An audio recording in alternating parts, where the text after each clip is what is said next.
join me in being there for him and the President. Ladies and gentlemen, please welcome my amazing father.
It's great to be here with you.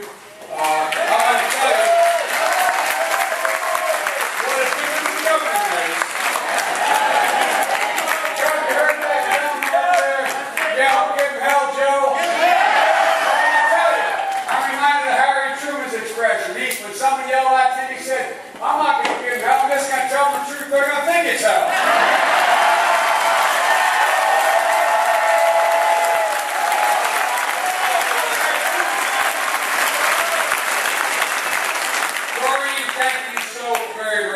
Doreen said, as we're coming by, said, "This is an honor to be able to introduce you." It's an honor. It's an honor to have a citizen like Doreen want to do this. I mean, you guys you guys so underestimate the impact you have on those of us who run for office. I mean this sincerely. Ted can tell you. I mean, no, it's amazing to me. Ted and I talk about, we marvel at the number of you who go so far out of your way to help us. And I just want to tell you, from the bottom of my heart, I say thank you. Thank you. By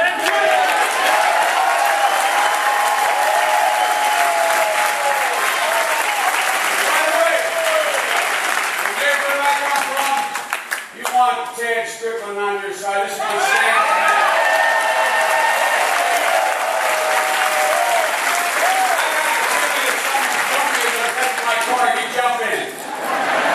Look, folks, it's great to be here in the J. Babe Stern Center. I understand Babe Stern's wife is here somewhere, I'm told.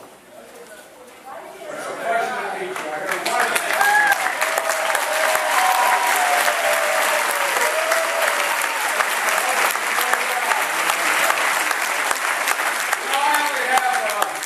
I only have one regret, and that is that as I was telling Ted, I wish I was around this weekend for the Bulldog Tigers.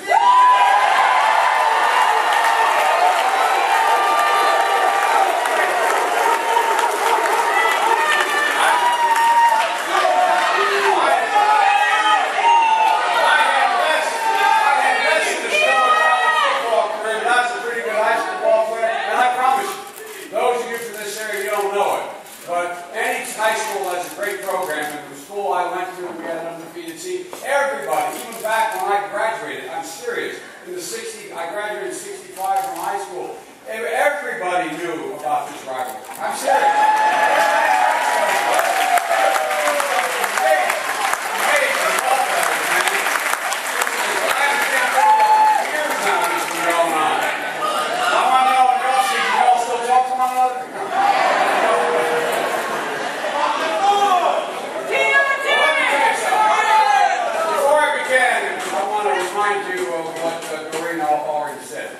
After a whole lot of hard work, early voting sites in Ohio will be open for extended hours.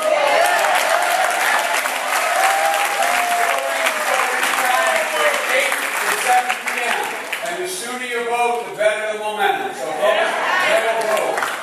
Folks, the President will have his third debate tonight with Governor Romney.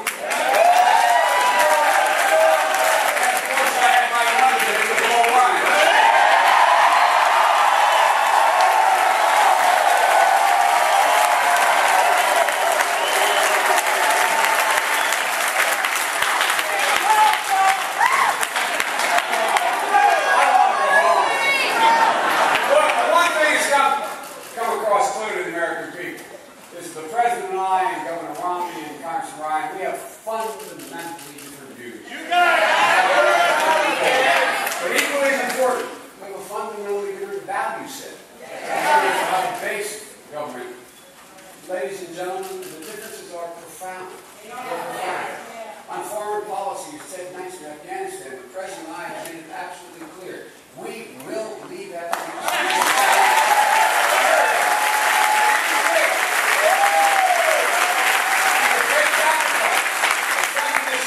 My son and many other people, we have already trained 315,000 Afghan military. They are in a position and they will be fully capable of taking responsibility for their own country.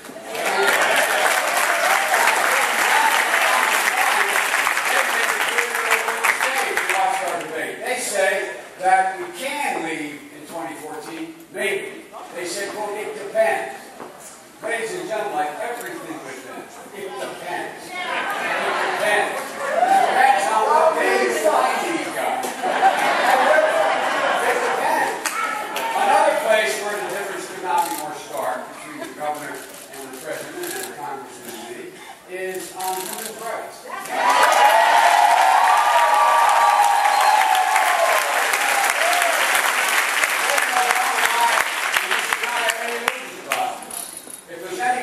That we are absolutely convicted about, or absolutely committed, that my daughter and his daughters, my 4 granddaughters, have the exact same opportunities as my sons and my grandsons.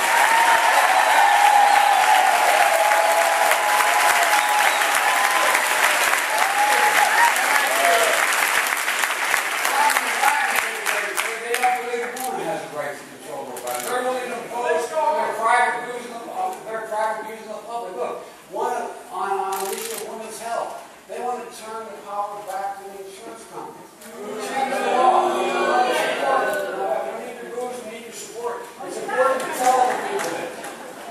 We changed the law so that no longer will it be allowed for an insurance company to charge a woman 50% more than a man for the same insurance. No longer will they be able to list pregnancy as a pre-existing condition. That's it. They want to move it back and give the insurance companies back the responsibility. And folks, I haven't talked about what the Romney-appointed Supreme Court will look like. Folks, Governor Romney was asked a direct question in the debate about equal pay for women. He started talking about binders.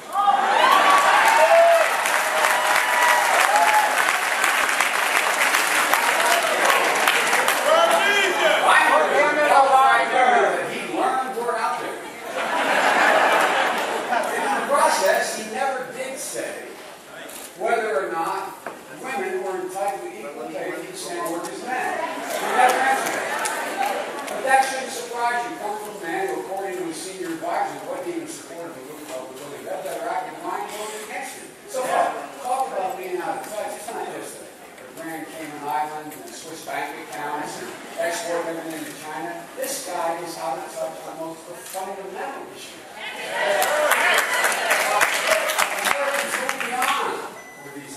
And now they're even abandoning the central organizing principle of their party's agenda. All of a sudden, Romney claims that he doesn't have a $5 trillion tax bill. That is not the president has a new term for it. You all say it. What is it? Amnesia. And by the way, guess what? Guess what? It's contagious. Says that his budget, which already passed the House of Representatives, doesn't actually cut by the programs. They got new terminology. It slows their growth.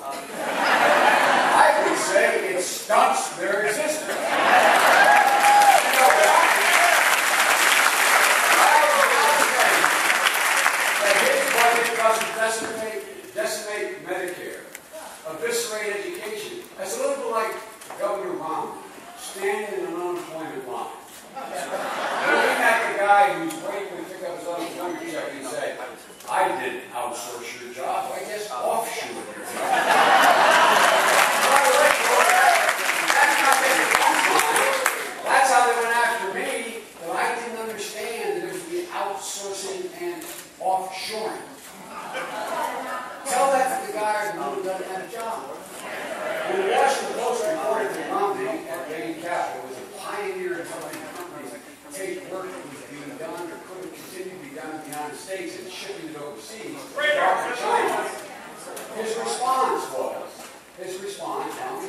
was to make a distinction between offshore and outsourcing. Now look, some of Romney's defenders said that I'm being unfair, that his job wasn't at Bain, wasn't about outsourcing or offshore, it was just about making a profit. That's what they're supposed to do. Okay, when we became governor of Massachusetts, we saw it wasn't just his job, it was his philosophy. Now, this is hard to believe, folks, but this is a fact.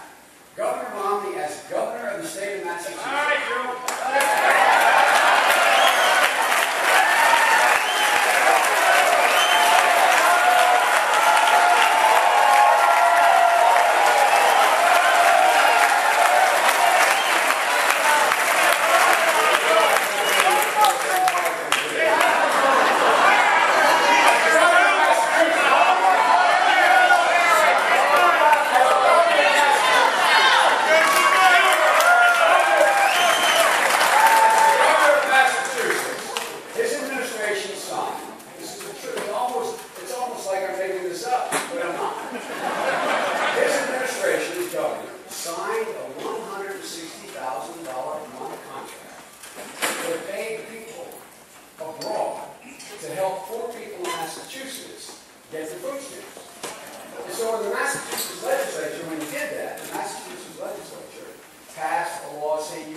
elections for president are primarily about character.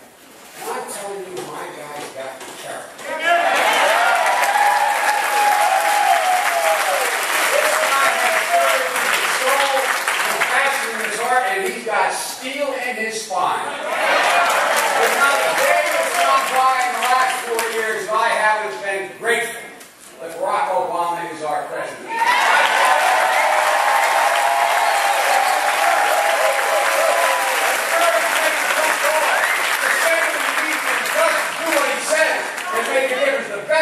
I can say about our opponents is they have, as we Roman Catholics say, they've sort of had an epiphany. They've had a conversion. Somehow, right after their convention, they discovered the middle class. There is a middle class in America, and now they say they value the middle class and have the same values as the middle class. So my dad used to have an expression. When someone go up and my dad's name was Joe and say, Joe, let me tell you what I value. My dad would look at him and say, Charlie, don't tell me what you value. Show me your budget. I will tell you what you value.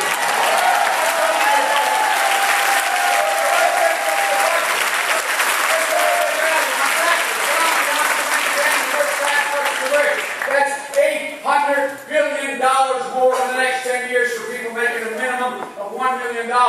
That's $500 billion. Over 120,000 families. Ladies and gentlemen, and they talk about our debt, they talk about our problems. How do you justify that? And on top of that, Romney's been running on a $5 trillion tax cut, which would give another $250,000 a year to those same 120,000 families. And this guy says he cares about the middle class. He also says, when asked how he's going to pay for it, he says it's revenue neutral. That's Washington speak for, I don't know. But that's how it's going to pay for it. He won't tell you how. Why? Because experts point out there aren't enough loopholes in the law to pay for it. He can't name one. Remember when I asked Ryan? Remember when he was asked? Name me one loophole you'll close. Congress and Governor? Not one. Not one. There is one loophole they did speak to. They said there's one they would not close. That's the loophole that allows Mitt Romney to pay 14% on $20 million. By the way, if this weren't so serious, you guys are making it up. But it's exactly what they said. Outside experts have pointed out that he's going to have to pay for this $5 trillion tax cut by raising taxes on middle-class families with children. $2,000 a year. How can you justify that? How can you justify that? Ladies and gentlemen, on Medicare, he's going to turn it into a voucher system. It's going to cost seniors, according to outside experts, tens of thousands of dollars out of pocket over the lifetime of their Medicare. He slashes Medicaid, decimates education.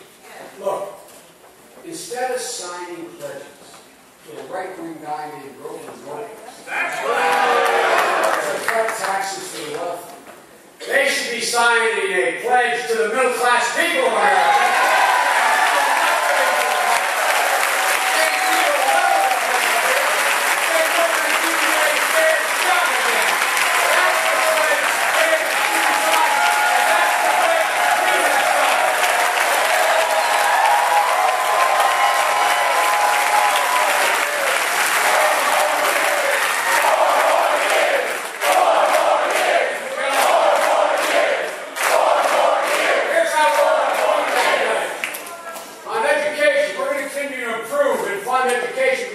It's the foundation upon which we will remain the dominant economic power in the 21st century.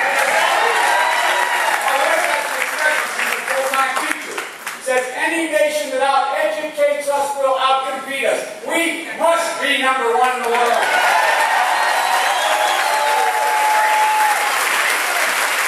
That's why we're going to maintain that $2,500 a year tax cut credit that a lot of you middle-class families use to keep your kids in school. Expand Pell Grants, which we have now 9 million kids in school.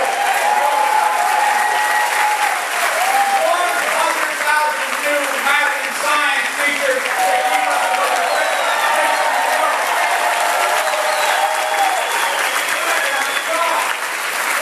keep up with the manufacturing base in America. That's why we rescued the automobile industry.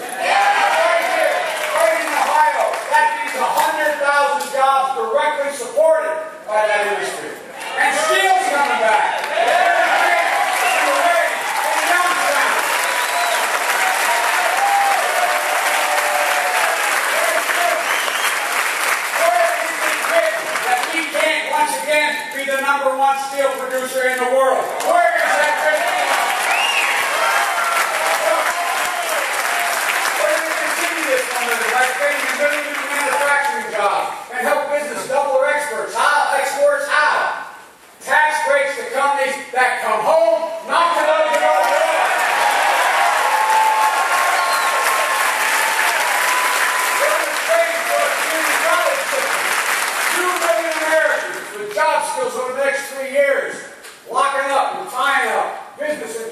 colleges.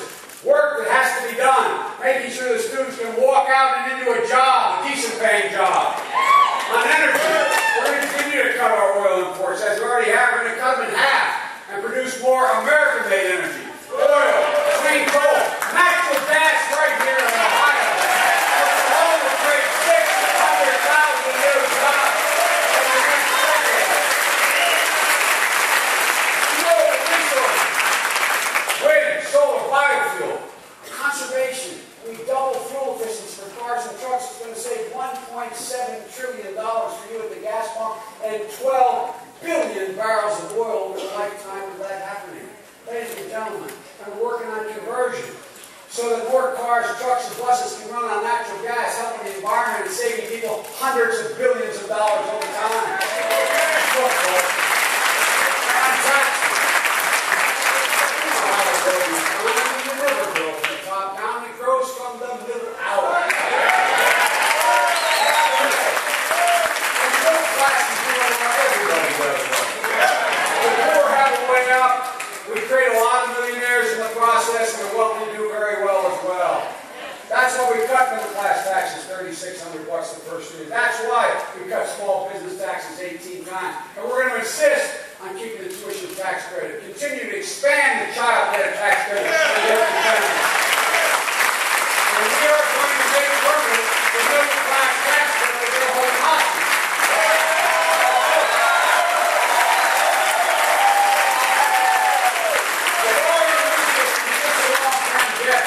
$1 trillion over the next 10 years, and we're going to do another $3 trillion. Ladies and gentlemen, we're going to ask the wealthy, yes, to pay a little bit more. Just as we did in Iraq, we will end the war in Afghanistan, saving over $800 billion over the next 10 years.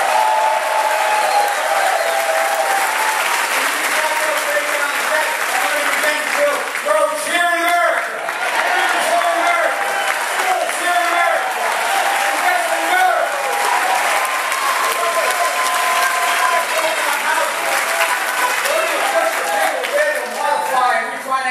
There are 14 million of you, tens of thousands here in Ohio, who are paying over 6% because they find their mortgage, they've never missed a mortgage payment.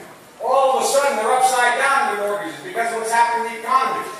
If we just allow them to refinance at the new rates, they can save over $3,000 a month. Why don't they get out of the way? We can do that without any taxpayer money. By a small fee in the largest banks we bailed out. That's all it takes. We will get this done.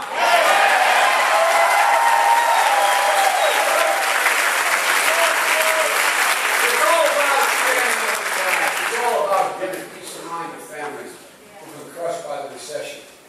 My dad used to have an expression after he had to move from Scranton to Wilmington to look for work. He was gone for about a year before he could take us down. And from the time that occurred, I remember every one of my family members would tell you, my dad had an expression, he used to say, Joey, jobs are a lot more than a paycheck. It's about your dignity. It's about peace of mind, knowing you can turn to your child and say, honey, it's going to be okay. That's what, at the end of the day, this is all about. Romney's plan is so different. It's the same old thing, massive tax for the wealthy. Shredding regulations, letting Wall Street gamble their money again and banks write their own rules. Folks, we've seen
or should they?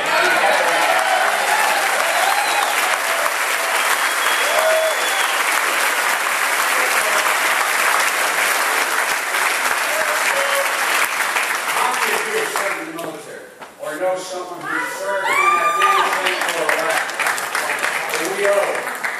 We owe all an incredible debt of gratitude. Our Lord has already paid an incredible heavy price. Every morning, as Ted knows from traveling with me, I contact the Pentagon to get the latest numbers of those who were killed and injured. The most recent validated numbers from the Pentagon are the 6,500 that they've fallen theater in Afghanistan and Iraq 20 times. They refer to them as fallen angels. 6,500 fallen angels. Over 50,010 to be precise wounded. Over 17,000 with wounds that require mobile wounds, requiring care for the rest of their lives. We owe them and their families an overwhelming debt. Ladies and gentlemen, don't stand about walking. When it gets down to time and the budget conference, who we take care of, we only have one truly sacred obligation. We have a lot of obligations. The only truly sacred obligation we have is to prepare those we send in our harm's way and care for those who are at home.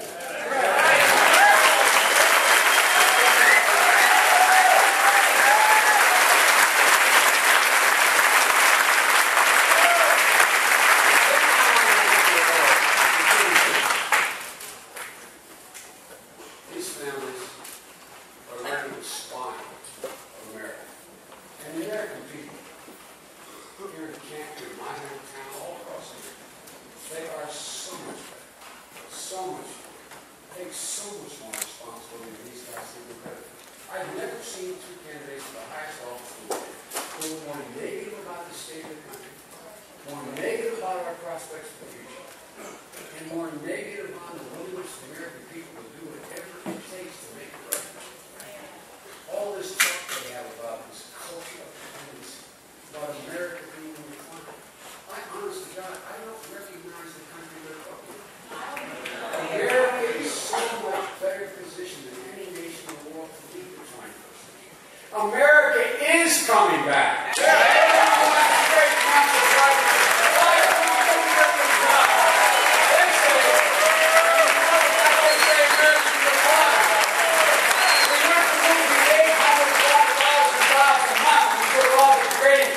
$167,000 jobs a month for 30 months in a row. And they still say America's in decline.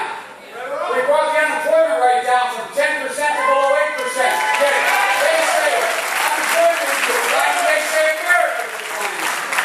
Oil production is the highest in 14 years. We're less dependent on foreign oil than any time in 20 years. Yet they say America's in decline.